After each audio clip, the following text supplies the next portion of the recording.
मानुषी संवाद में आप सबका स्वागत है। Welcome to the 6th October 2022 edition of Manushi संवाद।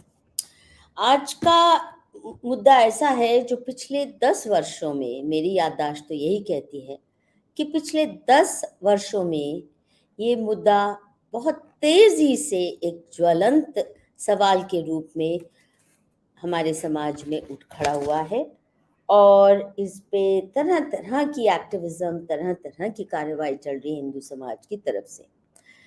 बहुत साल लगे, 6-7 दशक लगे हिंदू समाज को समझने में कि उनके मंदिरों के साथ कितना अन्याय और अत्याचार हो रहा है।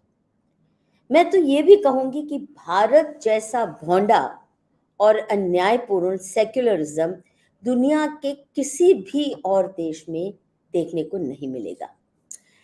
दुनिया के बाकी देशों में जहाँ सेक्युलरिज्म का हवाला दिया जाता है तो वहाँ स्पष्ट ये होता है कि जो सरकार है, स्टेट है, वो धर्म से या रिलीजियस संस्थाओं से दूर रहेगी, उनमें हस्तक्षेप नहीं करेगी, उनको नियंत्रित करने का प्रयास नहीं करेगी, उनको स्वतंत्रता है। कैसे धार्मिक गुरुओं को, खैर धर्म तो केवल हिंदुस्तान में ही है, but religious leaders have the freedom to run their affairs the way they like. That's what secularism is supposed to be meant, the separation of state and church. परंतु भारत में राजनेता और सरकारी तंत्र धार्मिक स्थानों में लगातार घुसपैठ और हस्तक्षेप करते दिखते हैं। अच्छा, यूरोप में जो सेक्युलरिज्म आई, ये बहुत ज़रूरी है समझना। वहाँ इसलिए आई कि वहाँ चर्च हावी होती थी पॉलिटिक्स पे, स्टेट पे हावी होती थी। तो इन दोनों को अलग करने का काम हुआ कि आप अपनी जगह रहिए और पॉलिटिक्स को या स्टेट को अपना काम करने दीजिए, और ये लड़ाई यूरोप में लड़ी गई। हमारे यहाँ बिल्कुल उल्टा है। यहाँ धर्मगुरु नहीं आए राजनीति में हस्तक्षेप करने, राजनेता आए और फिर कुछ धर्मगुरुओं को भी घसीट लाए। राजनेता और सरकारी तंत्र हमारे देश का, खासकर 1947 के बाद धार्मिक स्थानों के ऊपर लगातार घुसपैठ और हस्तक्षेप करते दिखेंगे। जहाँ तक मस्जिदों और गिरजाघरों का सवाल है, वहाँ वो जाते हैं एक चाकर के रूप में, उन पर धन संपदा लुटाने, जमीन जायदाद देने, बड़े बड़े ग्रांट, लैंड ग्रांट्स देने और अलग किस्म की, तरह तरह किस्म की रियायतें देने, कंसेशंस देने और जी हजूरी करने। और पॉलिटिक्स में भी इन दोनों मजहबों को बाकायदा वीटो पावर दे दी गई है। जिस चीज़ पे भी ये अपनी अड़ंगी डाल देते हैं, हमने देखा, चाहे वो फार्म बिल ही क्यों ना हो या सीए का तो हश्र हमने देख ही लिया, सब ठंडे बस्ते में पड़ जाता है। और दूसरी ओर मंदिरों में हमारा सरकारी तंत्र, हमारे राजनेता बाकायदा लुटेरों की तरह घुसपैठ करते हैं, वहाँ की धन संपदा लूटते हैं और फिर लुटाते हैं बहुत सारी वो धन संपदा मस्जिदों में और गिरजाघरों के या क्रिश्चियन ऑर्गेनाइजेशंस के लिए। आप स्वयं देखिए, मस्जिदों के और इस्लामी जितने भी संगठन हैं, इनको कितने बड़े फंड और ग्रांट दिए जाते हैं, इनके मुल्ला मौलवियों को भी तनख्वाहें दी जाती हैं। और जो बदहाली हमारे पुजारियों की है, मंदिरों के पुजारियों की, वो देखे बनती है। तो एक तरफ तथाकथित मेजॉरिटी के धर्म स्थानों के साथ लूटपाट और पूरा नियंत्रण उनके ऊपर, विशेषकर जो बड़े वाले स्थान हैं, बड़े धर्म स्थान हैं, उनको तो बकायदा स्टेट टेक ओवर कर चुकी है और पूरी हुंडी की हुंडी ले जाते हैं ब्यूरोक्रेट्स और पॉलिटिशियंस सरकारी खजाने में डालने के लिए। और फिर उसका क्या इस्तेमाल होता है वो किसी को पता नहीं, कम से कम हिंदू हितों के लिए तो नहीं होता। और उसके साथ पूरा नियंत्रण छीनने के साथ आज हिंदू समाज का नियंत्रण अपने ही धर्म स्थानों पर नहीं है और बिल्कुल समाज से काट के रख दिया गया है। बहुत से मंदिर तो एक मायने में टूरिस्ट स्पॉट बन गए हैं, और तभी उल जलूल किस्म की डिमांड्स आती हैं। जैसे केरला के एक मंदिर को लेके आई थी कि यहाँ पे ये रिचुअल्स क्यों हैं, स्त्रियों को क्यों नहीं जाने दिया जाता, या उसमें किस प्रकार से बराबरी का इस्तेमाल किया जाए, राइट टू इक्वालिटी में क्या क्या शामिल हो। ये वो लोग तय करते हैं जिनका उन मंदिरों से, जिनका उन डेटीज से कोई लेन देन ही नहीं है। They not even practicing Hindus, but they come to decide how we should be running our temples. तो आज जिस सवाल पे हम बात करने जा रहे हैं उसके लिए हमारे पास साथ जुड़ रहे हैं टी रमेश जी। आइए, welcome T R Ramesh ji. ये प्रेसिडेंट हैं टेम्पल वर्शिपर्स सोसाइटी के, और पेशे से आप बैंकिंग प्रोफेशनल थे, परंतु एक बहुत ही स्टॉन्च शैवाइट डेवोटी होने के नाते इन्होंने अपना प्रोफेशन दरकिनार किया और इस मुहिम में जुड़ गए कि कैसे सरकार के जो शिकंजे में फंसे हुए हैं हमारे धर्म स्थान, उनको कैसे छुड़ाया जाए। और पूज्य स्वामी दयानंद सरस्वती जी ने जो केस डाला था सुप्रीम कोर्ट में, वो जो सारी लीगल लड़ाई है उसको कोऑर्डिनेट करने का काम टी आर रमेश जी कर रहे हैं। And let me tell you viewers, पूज्य Swami Dayanand Saraswati ji, he was truly one of the tallest dharmic figures we've had in 20th and 21st century. He passed away just some years ago. और उन्होंने जो मुहिम शुरू की, बहुत ही स्कॉलरली धार्मिक गुरु थे, और इसलिए जो उन्होंने मुहिम शुरू की उसको आगे चलाने का जो टी आर रमेश जी ने काम किया, उसके लिए हम सब इनके बहुत आभारी हैं। तो रमेश जी बताइए जरा कि कैसे होगा था। जी नमस्ते। नाउ द मंच इज ऑल योर्स। तो बताइए काम कहाँ छोड़ा था दयानंद जी ने और आपने कैसे उसको आगे बढ़ाया। I would thank you very much, Madhu Kishwar ji. I'm very glad to be with you this evening and with your viewers. I've been on the temple scenario from 2009, when the Chidambaram Sri Nataraja temple was taken over by the Tamil Nadu government. And we lost in the High Court, and then we went to Supreme Court. And Supreme Court in 2014 gave a famous landmark judgment by which we still believe that we can release all temples from government control. And इसके पहले Swami Dayananda Saraswati, he had filed a comprehensive writ petition before Supreme Court in 2012, challenging the provisions of the Religious Endowments Act of Tamil Nadu, Pondicherry, and Andhra. Now, Andhra is two states, so Andhra and Telangana. Now, these are the most autocratic acts which control Hindu temples through government machinery. And why do we want the temples to come out of government control? यही है सवाल. And I'd like to do a presentation in this regard, and then we will discuss this again. Sure. If I can go through the presentation. Please go ahead. Thank you. Now, temples are all dharmic institutions. They are unlike other religions, which are places of worship or prayer halls. Our temples are dharmic institutions where not just prayer happens.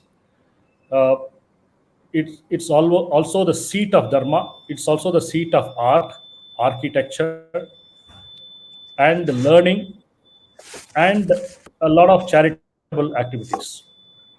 So every temple needs to be governed with a dharmic framework. That's what we are going to discuss now with each slide. We'll move to the next slide now. So temple administration is something inbuilt with Hindus, which government has taken away for the last 2 generations. We know in every village, every town and city, we have ancient and modern temples in Bharat, and the local communities were taking care of each of the temples for their upkeep, maintenance, and management. The communities were responsible. However, since the period of the British, slowly and from the south, from Tamil Nadu, the then Madras Presidency, temples have been taken away by the government and the people have been alienated.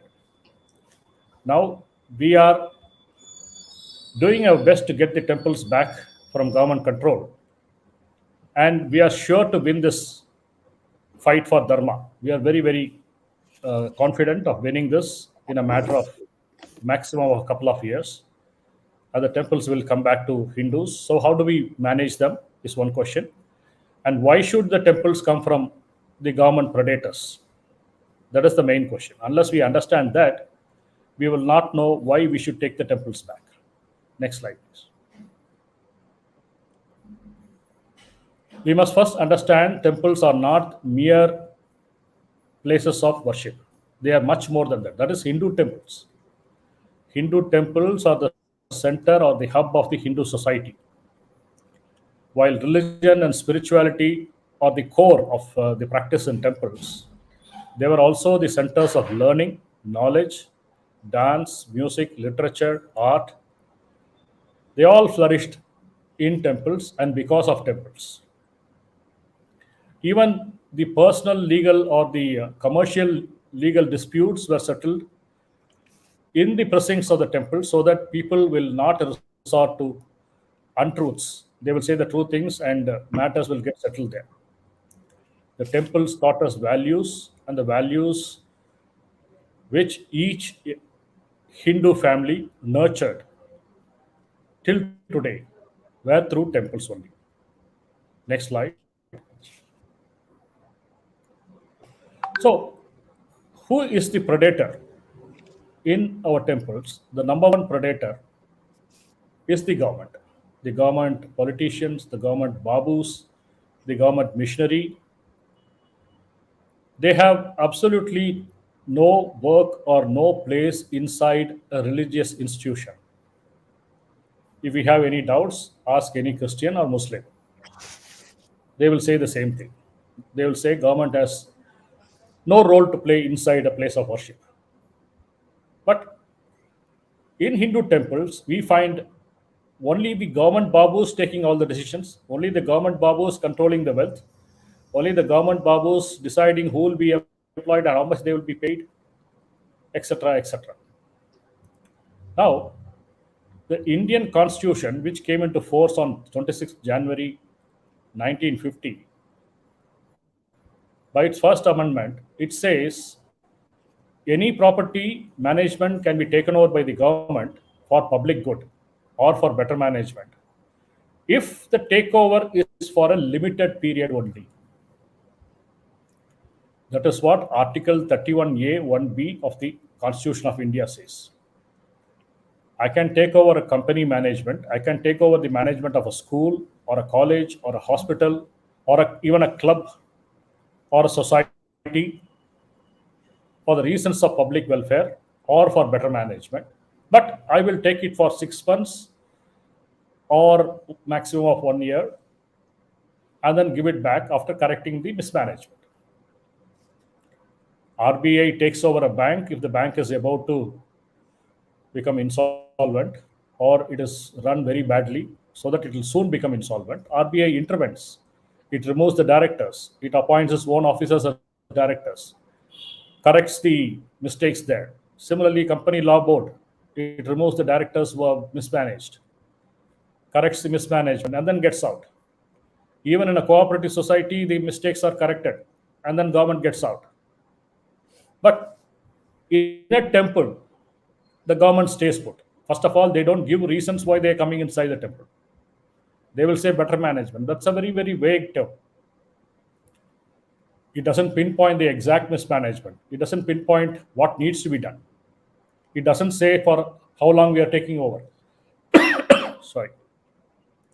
But they take over and then they stay put. Madurai Meenakshi Sundareswara Temple, a World Heritage Temple, was taken over in 1937. Government has not stepped out till date. This is the same with Rameshwaram Temple. This is the same with Arunachaleshwar Temple. This is the same with the Sri Ranganath Swami Temple.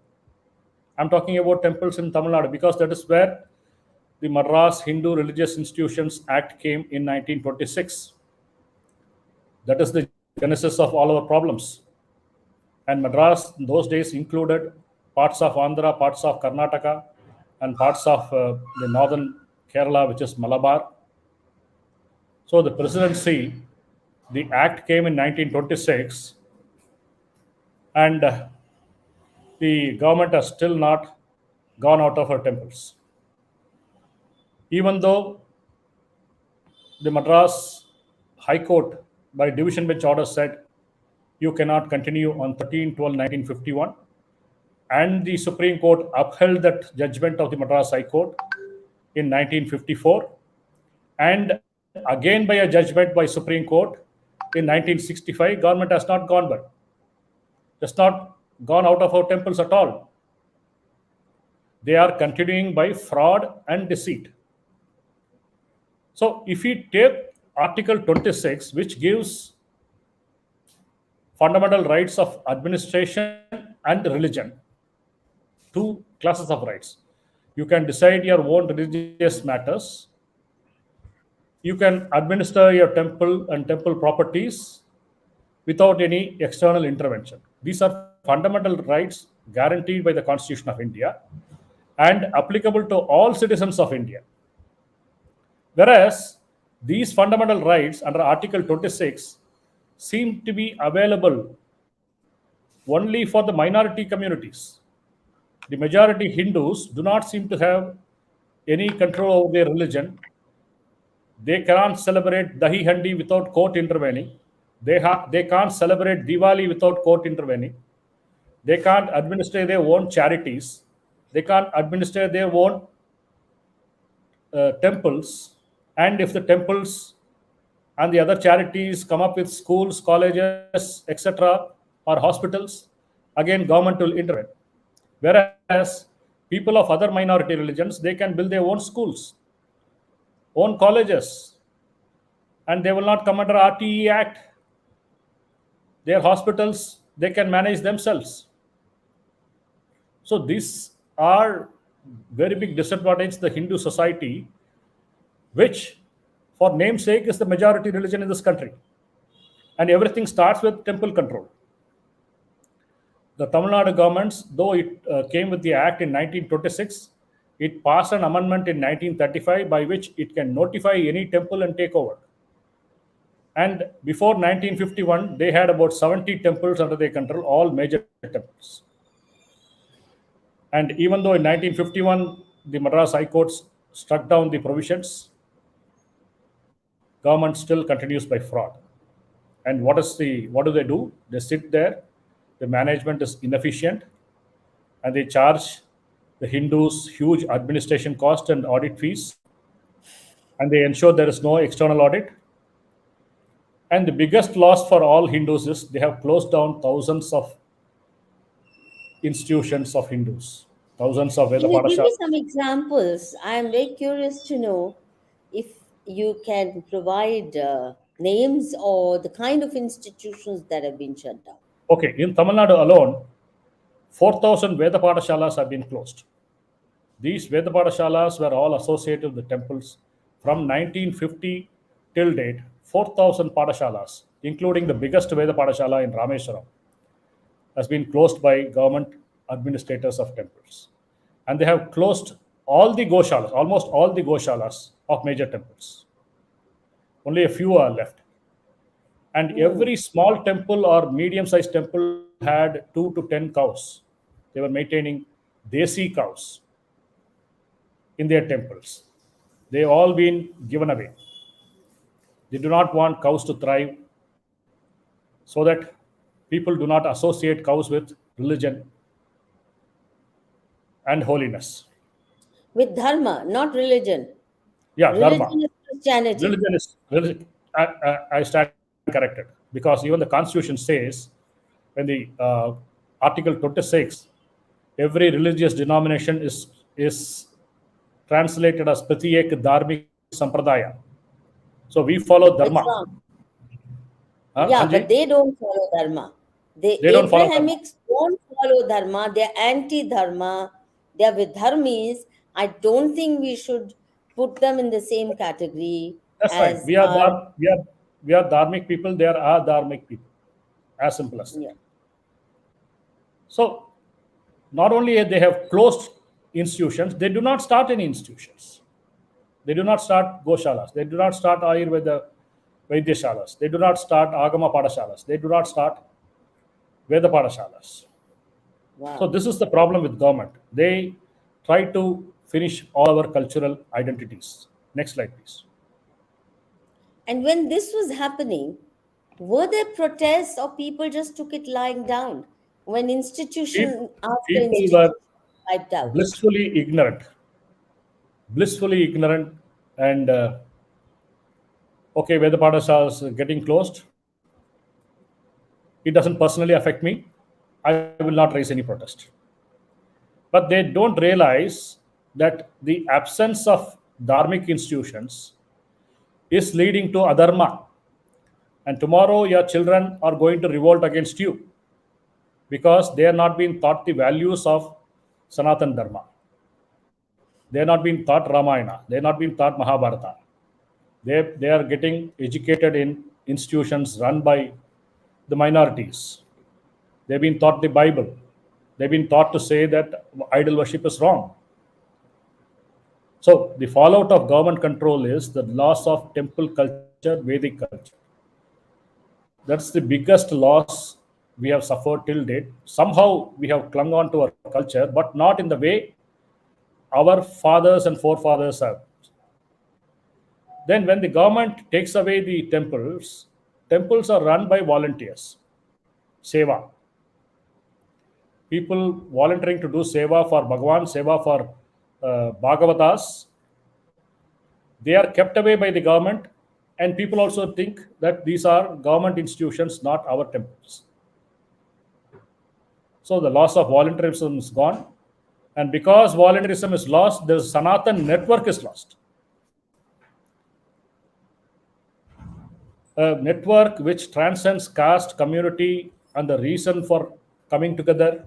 One person may come for music, one person may come for doing anadana, one person may come for doing physical work, physical seva, but they all come together and a network is formed. That is lost. Over 2 generations, that is lost. And when government comes, the true income for the properties is lost. Without artha, you can't do dharma. You need artha to do dharma.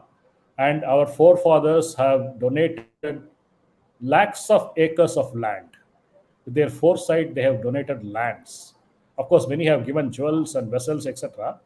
That's for day-to-day use and all that. But the lands, they provide sustenance to the people working in the temple. They provide revenue for running the institutions. And they provide Hindu spaces. If you go to a village, and if you find 80% or 90% of the lands belonging to the Hindus and Hindu temples, then there is no scope for conversion or other people coming and settling there. When the land is Hindus, that's what happened in Kerala. When more than 2 lakh acres of Hindu lands were taken over by government, communist government in 1954, it was an easy trap for Hindus to fall into the hands of the other religions. So loss of dharmic institutions, loss of art, craft, artists, artisans, music, loss of heritage. Then the temples are made into centers of commercialization by the government. Ticket for darshan, ticket for archana, ticket for...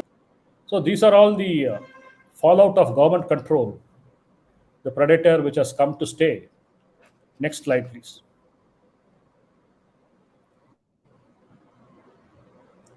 So where is this government control taking us? In Kanyakumari district, which was earlier part of Travancore Kingdom, which was then annexed with Tamil Nadu, about 50,000 acres of temple lands were lost. And the Tamil Nadu government gave 90 paise per acre per annum as compensation, taking very valuable lands in Kanyakumari and then giving a pittance as, which is the 90 paise per acre per annum. Even the cost of collection will be more than that.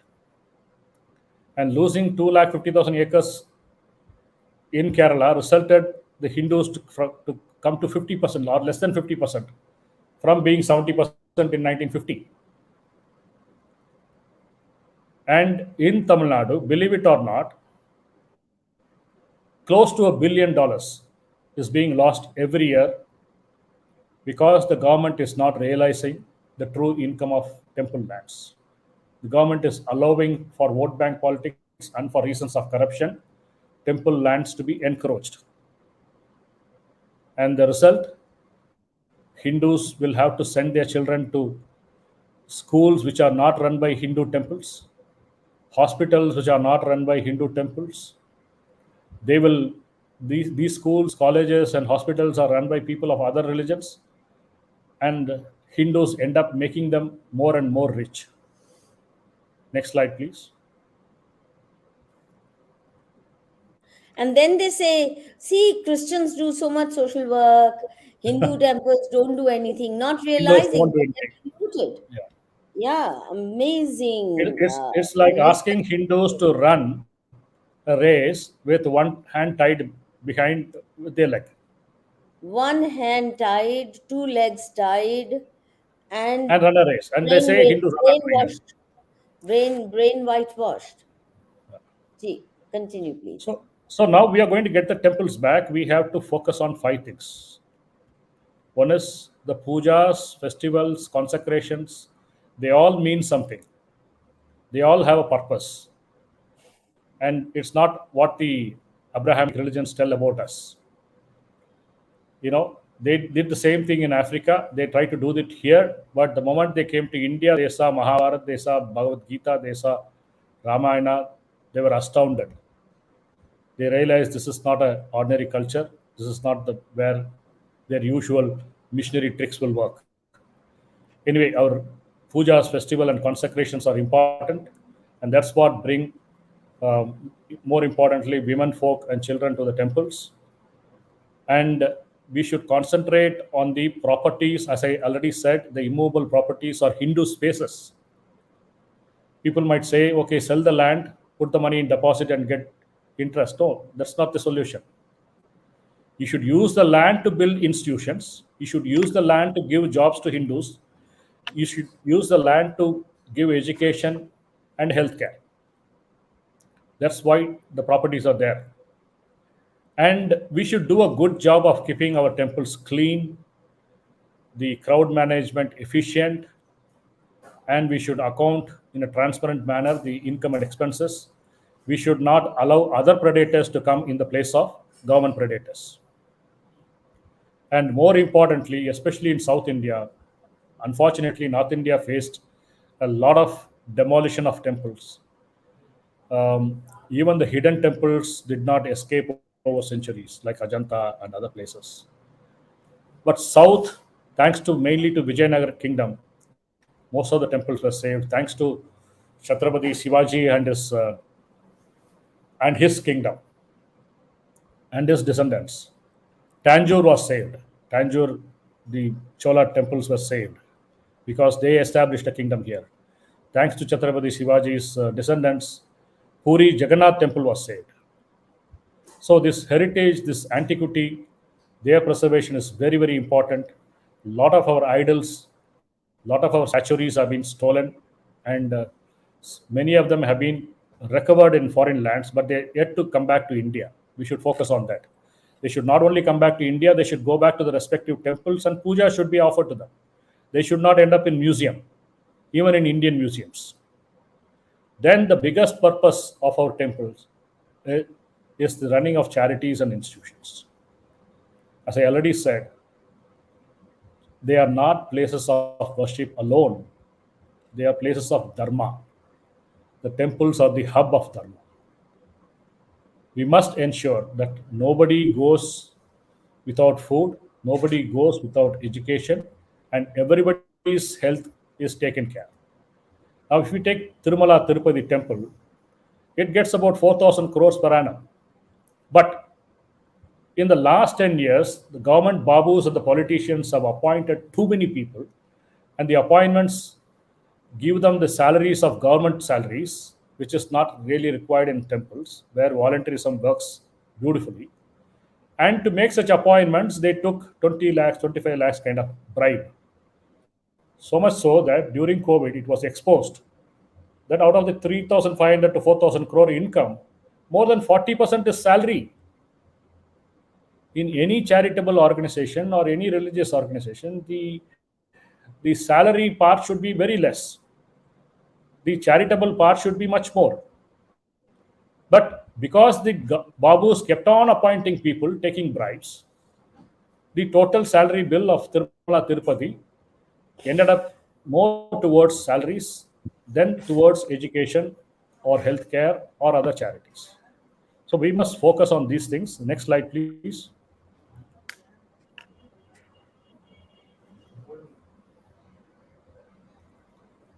Can we move to the next? Yeah. Now, Kerala, we have a potential Kashmir coming there. They're very, very dangerous. There are two. If I say Kerala, I would say we are sitting on a gold mine. We are sitting on a pile of dynamites. We are sitting on a landmine. Both are true because the Hindus there are dwindling. The Hindus there are under siege. Thanks to Congress governments and thanks to the communist governments, only they have ruled Kerala for the last 70 years. Their agenda have been completely anti-Hindu. More than 200,000 acres or 250,000 acres have gone from the temples. Governments have taken them over. And no compensation has been paid till date. They say we will pay an annuity. But the annuity is something fixed in 1954 or in some cases in 1971, pittance, next to zero. Even today, Guruvayur Sri Krishna temple has got 13,000 acres, which is not under the control of the temple because the temple is under the control of the government. They have passed a special act, Guruvayur Devaswam Act, and the government is keeping the temple forever. This is totally against the Indian constitution. If you have come because there was mismanagement, you should correct the mismanagement and get out. And there is a temple which many people do not know, Irinyalakuda Baradan temple. It had 45,000 acres. Now the records are burnt and government now says we do not know how many acres the temple has. Whose responsibility was it? The government which was controlling the temple, they allowed the records to be burnt, or rather they burnt it themselves. I can say that. And after 2005, they are given 50 acres of the remaining lands to the Christ College in Irinyalakuda. They have alienated the land, government has alienated the land and got a pittance as compensation, and it is given to Christ College, a Christian college. This is how the status of temples in Kerala. Next slide, please. But we are also sitting on a gold mine. Now, Sri Padmanabha Swami temple wealth has been exposed. The royal family kept it as a secret, and they ensured that the secret remained well within the family so that the jewels are safe. The treasure is safe. But somebody leaked it, and then there was a case, and everybody knows there is so much money there. But now that it's been exposed, we can make good use of it. That is, I'm not saying sell the jewels or melt the gold. One Jacob Mapulacheri came with a fantastic idea. He said that the wealth can remain in the temple vaults and RBI can declare the vault as its own vault and secure it, make it absolutely burglar proof. And I then think RBI can. I think as far as that particular temple and its wealth is concerned, uh, it won't be fit to talk about it in the absence of any representative from that temple. No, So no, no. let's. See, no, this Hmm, has come to the forum of Supreme Court, and Supreme Court finally said the administrators of the temple themselves can take a decision. I'm not saying something behind their back or something like that.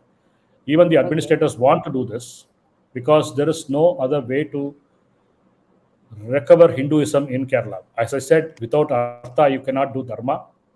And True. Hindus in Kerala are under siege because of the foreign money flowing, because of the so much of counterfeit notes that circulated in Kerala, which came from Pakistan. Now we have to do something to ensure that Hindu Dharma is preserved there.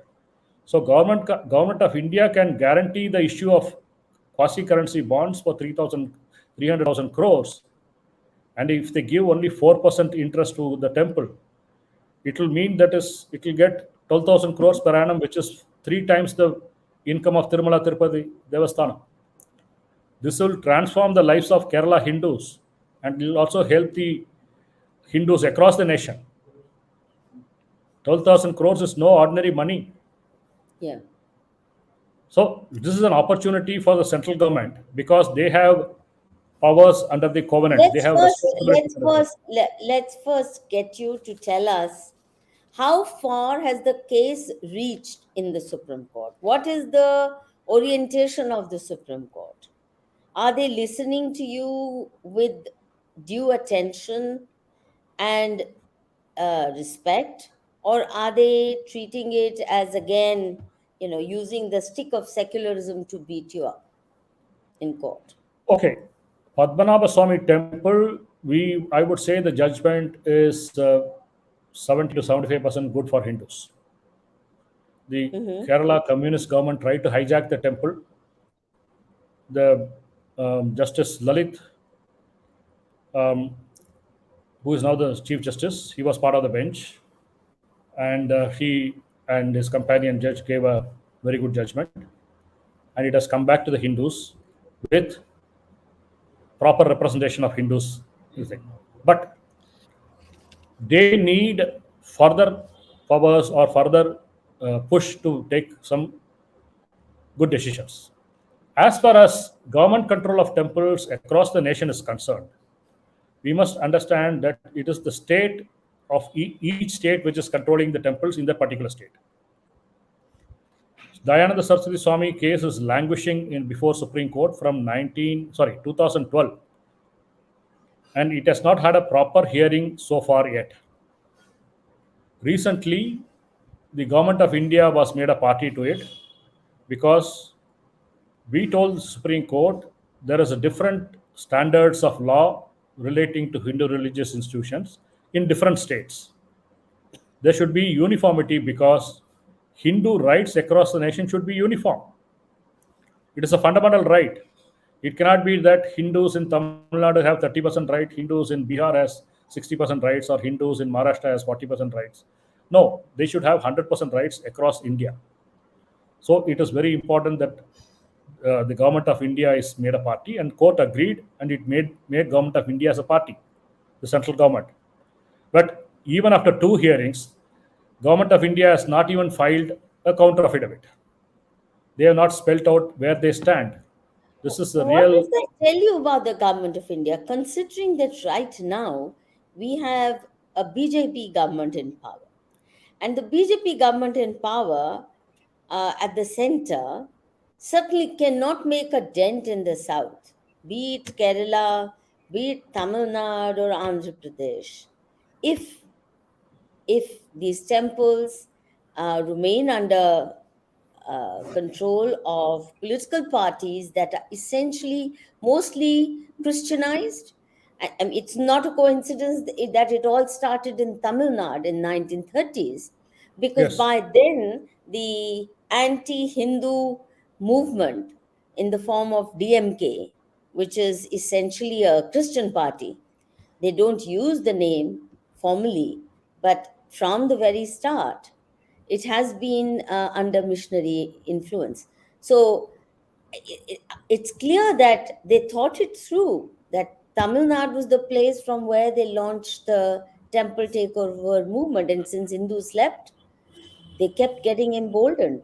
So BJP at least should realize that its own future is tied up with the growth and prosperity of Hindu We've been society. waiting for 8 years now to BJP to at least no. I don't think they have realized, because if at all there is an umbrella under which they can bring the South Indian Hindus together to think as one unit, it is the temple umbrella.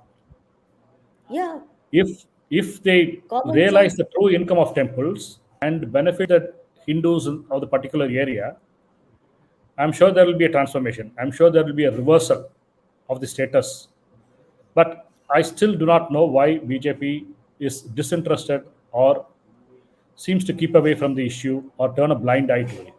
It's No, but really, not really sad. disinterested. The BJP is interested in temple control as much as the Communists and the Congress Party, because they True. did that in Uttarakhand. They had to retract a little bit. And then Ram Mandir, for example, is the new Ram Mandir that's coming up in Ayodhya, is directly under government control, It right? is directly So under the government. so is Kashi Vishwanath Temple. It has not been handed over to Hindu Samaj. It, Yes. it's it's very bureaucratically controlled. So it's clear that BJP is not very different from other parties when it comes to freeing Hindu temples. So obviously they'll have to be pushed. But No, but they more could do one important, thing. yeah. They could ensure the temples realize the true income from their properties, Hmm. and the income benefits the Hindus, by which even if the even if the government oversees such a development, BJP will get such a good name. But they're not interested in Hindus giving them a good name, na. They're interested in they want good character certificate from Christians and Muslims, and which is why the Vaishno Devi Mandir, even when BJP is in power, do you think it's spending the Vaishno Devi Chadhawa or Hundi in favor of Hindus? No, not No. at all. And key positions are occupied there by or Muslims. They or the even go Siddhivinayak temple iftar in parties. Huh? or the Pandarpur temple in Maharashtra, or the Siddhivinayak temple in Maharashtra That's or right. Bombay. That's So we have now, numerous examples like that. Now let yeah. me So just conclude my BJP, presentation with the two more slides. sure. Yeah, and we can see. Next slide, please. Then I have questions to ask, Yes, sure. and some questions have come from our viewers, which I would like you to As respond to. Madhuji said, we do not have religion, we have dharma. Similarly, we do not have denominations, we have sampradayas. Yes. Abrahamic denominations are exclusive denominations. A person going to a Catholic church will not go to a Protestant church. A person going to a Shia mosque will not go to a Sunni mosque. Hmm. They are exclusive denominations. Whereas in our sampradayas, a person going to a Vishnu Mandir will go to Shivji's Mandir or Kali Mandir. And a person paying obeisance to a Shaivite guru will not fail to give respect to a Vaishnavite guru, vice versa. Hmm. So the denomination definition by Supreme Court in 1954 is flawed, completely flawed. And because of this denomination definition, Article 26, a very, very fundamental right, is being denied to Hindus. We need to discuss more on this. We need to get the central government to either amend the Places of Worship Act or amend the Constitution itself to define denomination. But we can easily overcome this problem because in 1987, the Hindi version of the Indian Constitution was adopted. The Hindi version was translated in 1949 under the chairmanship of Rajendra Prasad ji, but it was adopted by Parliament only in 1987, and they introduced Article 394A in the Constitution, which says whatever is there in the English Constitution is there in the Hindi Constitution, and vice versa. So I need not go to the court saying I'm a denomination. I can go to the court saying I'm a sampradaya. I belong to ABC Sampradaya, and I should be given the protection of the fundamental rights which Article 26 guarantees. If you can give fundamental rights to denominations, you should give fundamental rights to sampradayas also. Next slide, please. So I'll quickly go over this. When we come out of government, we need to carefully select the first trustees. Again, we should not fill the temple trust board with retired IAS babus, retired IPS babus, and judges, etc., etc.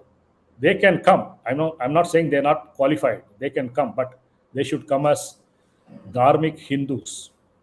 They should come as Sevartis. They should come with no agenda. IAS It's not an officer as Devarthi with no agenda. I mean, you'll have to change their DNA. Put one IAS officer in any institution, and like AIDS virus, they'll destroy its health in no Yeah, time. these You babos can think say, they are still in government and they still think they are department heads. That's true. So we have the records of ancient Chola system of how the temples were run, how the Grama Sabhas were run. We could borrow a lot from there, where one person holding the post for 3 years will not be selected again for the next term, or even his family will not be selected. And there are many such rules like that. We can borrow from them. And the trustees, when they are recruited, they should be there for at least 3 years. There should be a lot of transparency. We'll come to that. The next slide, please. And Hindus should not rush to courts on temple issues. There should be a separate board for that. Now, the immovable properties administration should be kept separate, like we have a state office for LIC or railways or State Bank of India, which has huge immovable properties, and the leaseholders, the rent holders, etc., cannot go to court immediately. They have to go to the estate office to solve their problems. And the problems are solved only if there are no arrears of rents. So we must have a similar setup for Hindu temple properties also.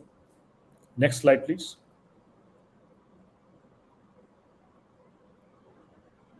Now, government control of temples, they have no external audit, be it Kerala, be it Karnataka, be it Andhra, be it Orissa, or be it Tamil Nadu. The audit is only by government itself or by some department of the government, which means there is no external audit. And this is very, very convenient to do corruption and to loot money or to divert the temple funds for government purposes. All these are happening because there is no external audit and there is no standard of accounting. Even today in Tamil Nadu temples, double entry bookkeeping system is not followed, which is a shame in the 21st century. And we must also keep to adherence to RTI when we come out of government control. We must keep at least 85% of RTI. That is, we must publish our own income and expenditure, audit reports, etc., so that there is no need for public to ask questions.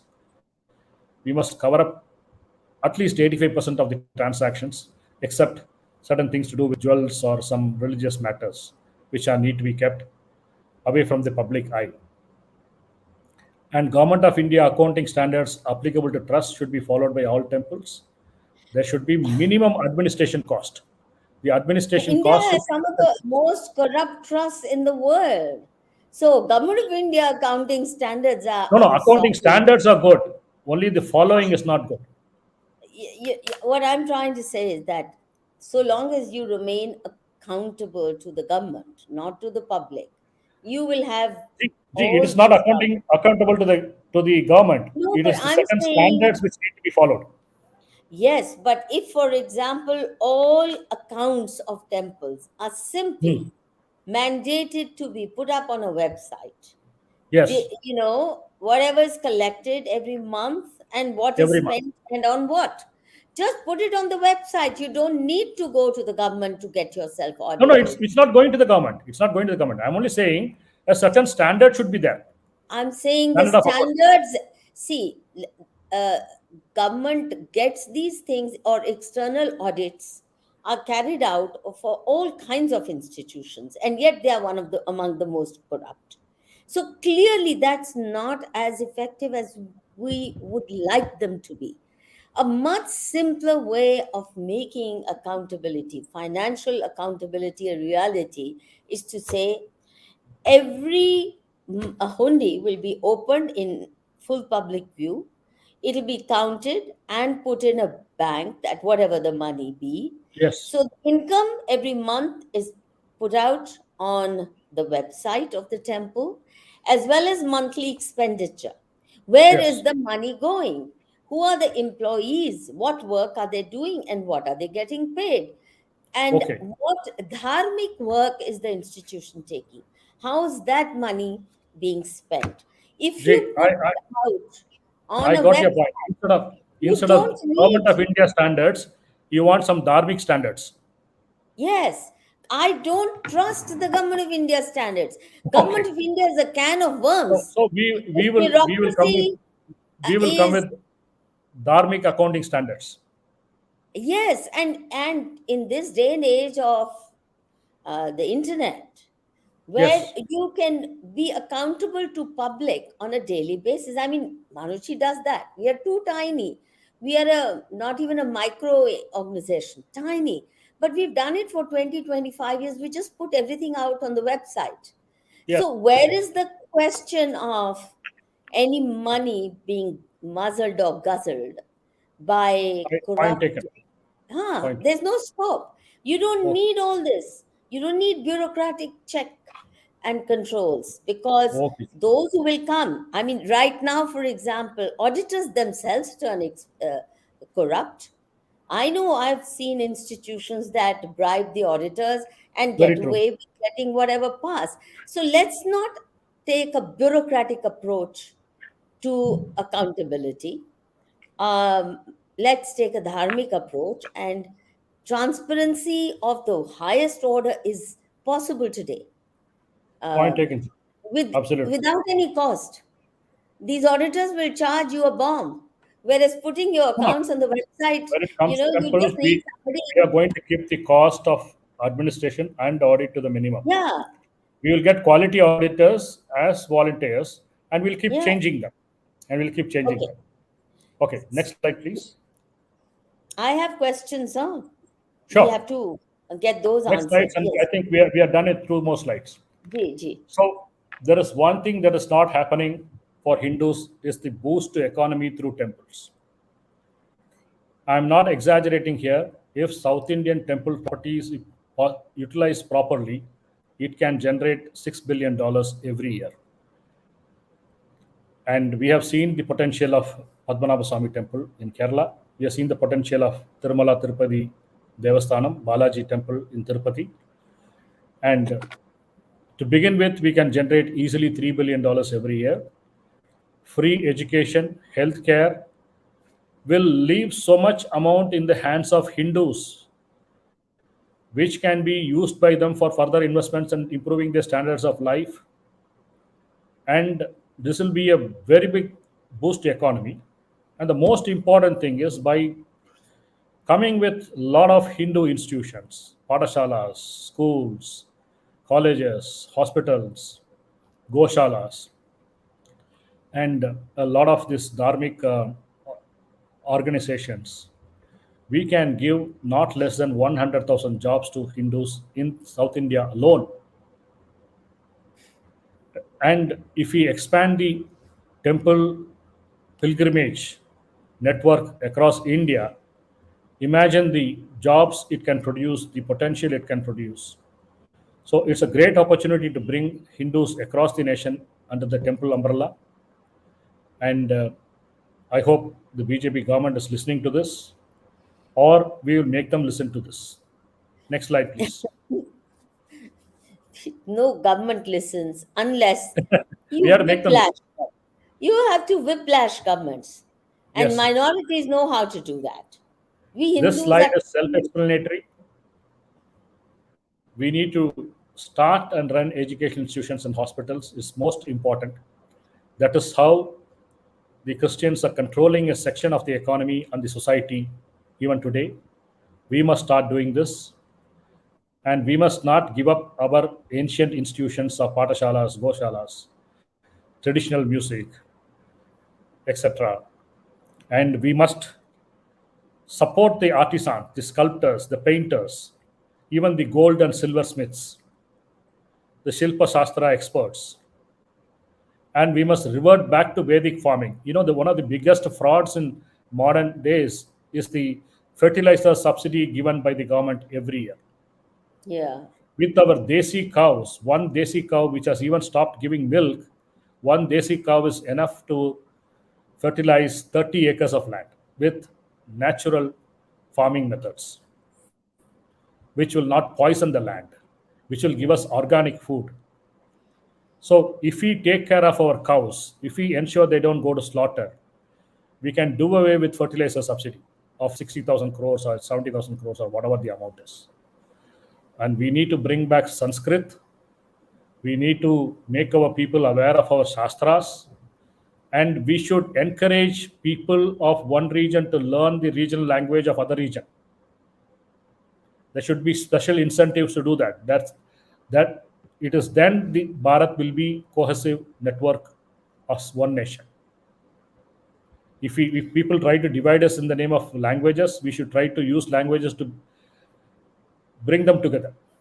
And institutions like Gita Press, they can't be doing their Dharmic work for generations together. We must support them. We must ensure our itihasas, our bhakti literature, they are available in all languages, in clean publications, in worthwhile publications, etc., etc. Next slide, please. This is my concluding slide. Jai Shri Ram, Har Har Mahadeva. We must realize our duty towards temples is Rishi Ranam. That's what Pujya Swami Dayananda Saraswati said. This is the duty, this is the Dharmic duty we owe to our rishis. They are the ones who established our temples. We owe to our past generations, and we should ensure that the future generations have our temples and they have more institutions associated with the temples. Jai Shri Ram. Har Har Jai Mahadev. Shri. Ji. Thank you, Ramesh ji, for this presentation. I think a lot more details need to be, this issue needs to be discussed at length, and we keep this discussion ongoing. But right now, I have a few questions to ask. One of the questions sent to me by one of our viewers is as follows. Now, you yourself said that Chidambaram temple is now under private management of the priests of the temple under court order. Do you have any figures as to how much money is coming into the hundi, how much is being earned, and how much money there is going into not just the maintenance and upkeep of the temple, which is very important, but also dharmic activities? Because what the impression I have been given is that the pujaris have converted every pillar into a mini mandir, and they're just making money, but very little is being spent on dharmic activities. Are there any mechanisms through which people are trying to ensure this accountability? Okay, now this is a false statement, number one. There are no hundis in Chidambaram temple. There are no shops in Chidambaram temple. Even though the temple is 39 acres big, the temple is maintained in a pristine manner, in a clean manner, by the pujaris who belong to a micro community, and they belong to an intangible cultural heritage. They are the only community in the entire world who have been staying in the same place, doing the same social, religious, and charitable work for 20 centuries or more. You cannot pinpoint to another community anywhere in the world, anywhere, even in the Amazon forests, you cannot point out to a community which is doing the same Wow. cultural thing for 20 centuries. Now they have Wow. withstood the Mughals, they have withstood the Khiljis, they have withstood the French, British. There were 3,000 families in number. Now they are dwindled to about 430 families. It is wrong to say they have converted every pillar into a temple. No, they are dedicated to Nataraja and they are a Vedic tribe. If you want to see pujas happening in the manners that rishis were doing, our rishis were doing, there is no Agama puja in Chidambaram temple, it's only a Vedic puja. And they are all Vedic Pandits. They sustain the Veda. And that's why they have been recognized as a heritage culture. Now, whatever money is coming directly in the hands of the pujaris, and they are using it for the maintenance of the temple, the maintenance of the pujas, and the maintenance of their families also. The temple is not devoid of funds for the consecration or for the maintenance of the structures or for the maintenance of the various icons there.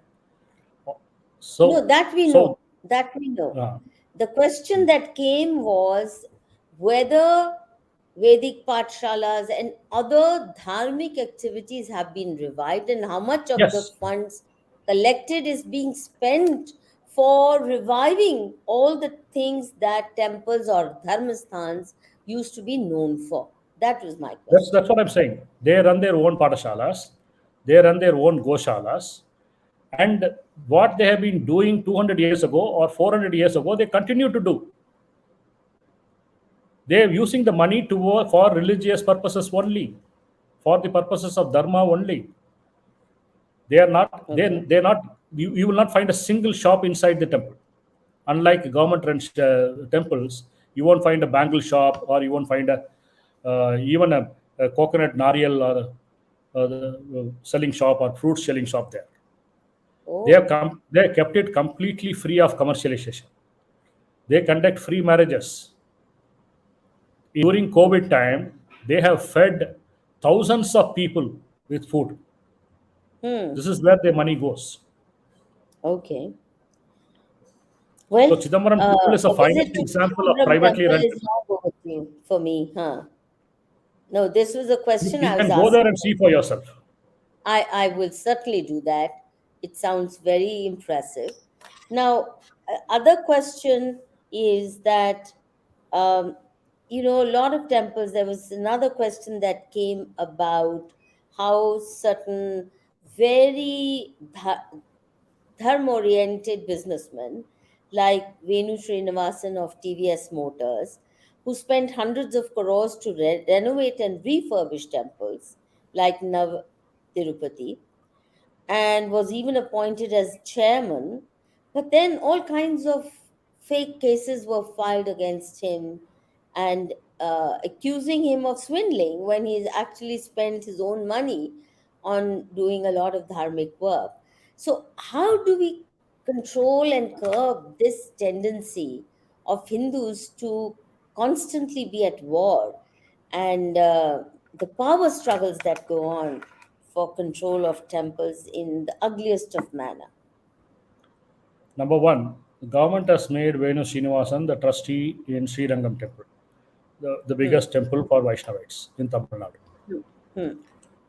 Okay. Second, renovation is not allowed in ancient temples. Hmm. You can do only preservation. Hmm. In the name of renovations, ancient statuaries are removed. For example, in Sri Rangam, there are doors of certain shrines, sub shrines, which are 20 feet high or 25 feet high, ancient doors, 300, 400 years old door, which were removed with and replaced with modern doors. Where did the old doors go, which Oh. were under the management of Venu Srinivasan? Those questions are still unanswered. There are criminal cases booked against him, which he has to face in the court. If he is innocent, well and good, he can come out of it. But we must understand he is under bail on a ancient peacock statue missing from Sri Kapalishwar temple, and there are many allegations in Sri Ranganath Swami temple, a 1,000-year-old temple, where even the main idol has been replaced or changed. So there are wheels within wheels. We do not know what is true. It is not just that Hindus come and complain for the sake of complaining. Hmm. If they have made such false complaints on a very innocent person, that person is free to file cases against them, You see, against the courts, complainant. as you know, Ramesh ji, you yourself were saying in your presentation that Yes. our law courts are not places where we get justice. The No, cases no. drag on, Disputes as to religious things, saying that whether you should follow this particular agama or this paddhati, they should not go to court because courts are not, the judges are not experts in religious matters. Even courts have said that in many cases. But when there is something missing in the temple, an antique jewel or an antique door or a statue or an icon, and there are complaints, my grievance is the court case should be swift and correct. no, Otherwise, my if point a is, person is charged in a false manner with fake cases, he takes a lot of time to come out of it. If a person has really stolen the temple wealth, he is not penalized within a period of time. These two uh, things happen. Ramesh ji, my point is that there needs to be dispute resolution mechanisms. These things should Yes. be investigated. And actually, our police is not so pious and so professional as to do a great job of investigating who stole what and why. You know, you can bribe the police, you can bribe the judges, and the case can go on and on for 1,000 years with no end in sight. If Hindu society has to reinvent itself, one of the first things it has to do is to avoid courts of law, whether be it for domestic matters, cases between husband and wife, brothers, sisters, parents, Hmm. children. You know, then we need to set up institutions for conflict resolution, and including, for example, if something has disappeared, you think the police can do a better job than caring community elders who can investigate these matters with the help of the uh, Yes. There are two things to it. One is the religious disputes, like whether this particular ritual should be followed or it should happen on particular date or not. The second is regarding the protection of the properties, either jewels, valuables, etc., or the immovable properties of a temple, like the lands, buildings, etc. Now, these two are fundamentally different. If let's say if in a temple while opening a hundi, one of the persons counting the money swindles a bundle of notes, then invariably it becomes a criminal case. We cannot say just because it happened inside the temple, this is a religious matter. This is a criminal case. So the sections of the Indian Penal Code will no, come but into you play. know, you're assuming that Hmm. if a theft or dacoity matter goes to the court, you'll get justice. You see, we're still thinking with the Sarkari mindset. No. I am Fact is, not. No, no, no. you I'm are, saying because there are I'm two saying things. There are two things, which preliminary. is one No, is one second. religious, one is the Let temporal. me explain. No, let me explain. Let me explain. Given the fact that there have been many cases of even fake and frivolous charges, I'm not speaking on behalf of the person under question because I don't know him. It's a question that came, I posed it to you. I'm not taking sides, but what I'm saying is there are a lot of frivolous fake cases, as happened even with our Shankaracharya ji.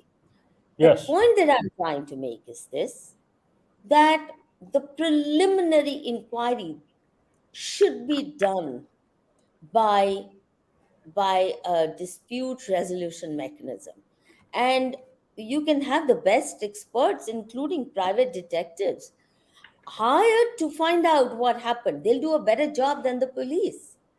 The No, no. police can be It's bought not a over. question of the efficiency of the police And no, or the one sites second. they take or the Once sites the they take. primer, no, once the case is prima facie decided that yes, this person is actually guilty, then you say, now we go to court. Now we know it for a fact. But if you start with the court and the police and the judiciary and the politicians step in, you know that there is no future for Hindu Samaj. This is one of the See, first things we I, have to I, take into I will account. in turn ask you a question. Hmm. Supposing a Chola bronze is stolen from a temple, Hmm. the one morning the pujari comes to do puja, he finds the Nataraja statue vanished, and there has been a break-in. What should the pujari do, or what should the temple administrators do? Firstly, one, of course, you will have to register an FIR. Yes. Otherwise, you will be complicit. You will be considered complicit. But now you don't know who's done it. It's important that there be a mechanism, a machinery, an institution of the Samaj, Hindu Samaj, which takes on the job of preliminary investigation, and it could even hire experts. It could hire um, people who are skilled in investigations. um, you don't have to necessarily go to a thana, and the level of their expertise you know very well. Private Let me say detectives my can view on be this. hired. Let me say my Private view on this. No, once that job is done with due diligence, hire private detectives, get the facts, and then once you have a strong preliminary case that this person has done this wrong, then you go to court and then you push with greater vigor. But if you leave the investigation itself to the police, you know very well how much bungling takes place. Police can be bought over, judges can be bought over. But if you already have strong evidence in hand, gathered through, and then you do it with conviction, you are not just making allegations, but you have evidence also. Okay, Yeah. my view is in case of religious disputes, you should have a body of elders, a Dharmic Parishad kind of a thing. In case of a pure uh, instance of theft, robbery, or burglary, or even murder, if it happens inside the temple, then only the police has the role. Okay, you can, after making the complaint, you can use extra efforts to find out the truth. You can hire detectives as the case warrants. But we have to be ready to classify the disputes from the crimes. Let's agree to disagree. I honestly don't agree with this because uh, this way malicious complaints can be filed. And we know, for example, how brazenly misused is, for example, the anti rape law. Not just against individual men, not just against live in partners, not just against Actually, bosses. actually, Veni Srinivasan was not affected, even though he was on bail. He was given Padma Shri I don't by want to Government bring of him India. in. Let's not bring him in, because then it looks like we're discussing him either way. No, I'm well, the not on question his was side. about I him. don't know. The question was Huh? about him. No, The question was it started off, but I did make this clarification that I don't know him from Adam.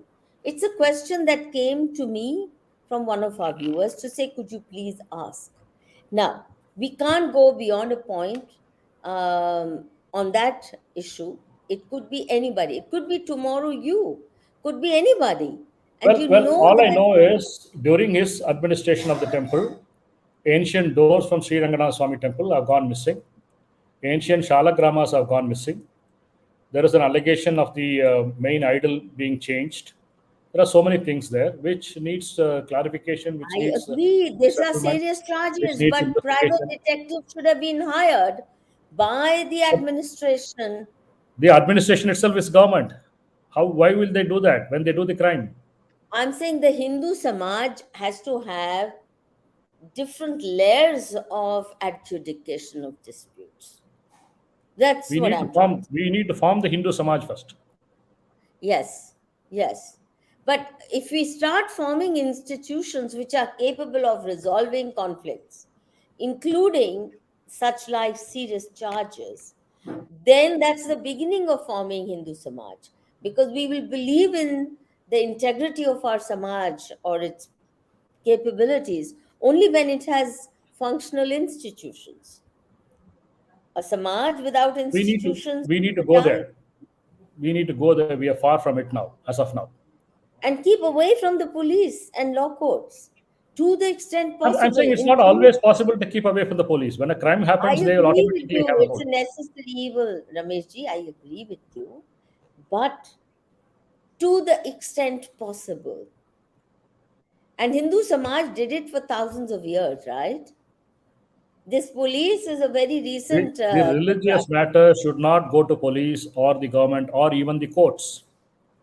There should be a body of elders, Dharmic people, Matatipadis, and Agama experts, Vedic experts who can resolve them for the Hindus. And Hindus' job should be first to go to them only, or first and last. They should be. And the Samaj should prove themselves as real experts who do not take any sides. Then it will be a wonderful thing. There is no role for police here. There is no role for government here. There is absolutely no role for courts here. See, Hindu Samaj also organized its own security. We lost that ability. We think the Thana, the local police station, is to do it. And we know it Well, doesn't have that capacity. if you take So, Hindu Dharma Acharya Sabha as one of the leading organizations as the voice of the Hindus, they kept quiet during Sabarimala matter. After the Sabarimala verdict, there was no objection from Acharya Sabha saying what the court has come with something wrong, something against our traditions. They didn't open hmm, their mouth. And when the ancient mutts in Puri were demolished, the Hindu Dharma Acharya Sabha kept quiet. They true. didn't say a word. When the temples were demolished in Kashi, the Acharya Sabha kept quiet. So the Samaj has Rameshji, to you prove know itself very first. well, you know very well, if you go against the government can crack down on you, just take over everything you have, plant false cases on you. People, actually, I know many dharma gurus who are petrified of the government, petrified of falling foul of the government, who will not dare make even a statement in defense of dharma when, for example, Palghar sadhus are lynched. Yes, How yes, many of them yes. made those statements? They didn't, because they Yes. saw the Modi government was quiet and they took that as a hint that they have to themselves shut up. Because even the akhada to which those sadhus belonged to did not stand up to defend them. They could have Yeah, I think organized a protest we of, have crossed yeah, 1 hour 20 minutes for our viewers. yeah, that's Even right. though it's a So let's have your final statement, and if there are any super chat questions or comments, we'll take. Otherwise, let's have you make a final statement. well, Hindus should take ownership of their temples, at least the temples in their region, in their communities, in their local village and town. And they must visit the temples at least once a week. They should not just go there for worship, they should see what is happening in the temple. They should ensure that if a temple is reasonably visited by devotees, they should ensure that the money collected there is spent for dharmic purposes. They should do a little proactivism. Only then they will know what is happening inside the temple, and only then government will also be afraid of not diverting the temple funds for purposes other than the temple. So our Hindu folks should take more interest not only in the temples but also in the administration of the temples. That is my final say. I hope each one of the viewers who's hearing you now and those who will watch this video later on takes heed. I think if nothing else, if we start taking an active part in giving new life to our local temples, wherever, whichever village or town or neighborhood we are living in. Even local temples have lost relevance. People go there only to do darshan and make some prayer and ask for some boon. But other than that, our local temples are doing no service either. And I think if community starts taking interest in those local temples, we learn to manage them through community participation, we'll be ready to also manage the big ones. Absolutely. Without Ji. Thank you very much. I Thank don't you. see Namaste. any. Thanks for the opportunity. Thank you very Jai much. Shri Ram. Good luck to you for your battle, and I hope you succeed because the Thank future of our Hindu Samaj depends on the outcome of this battle in a large measure. Dhanyavad, viewers. Jai Shri Ram. Thank you. और please like share और support कीजिए और शुभ रात्रि वंदे मातरम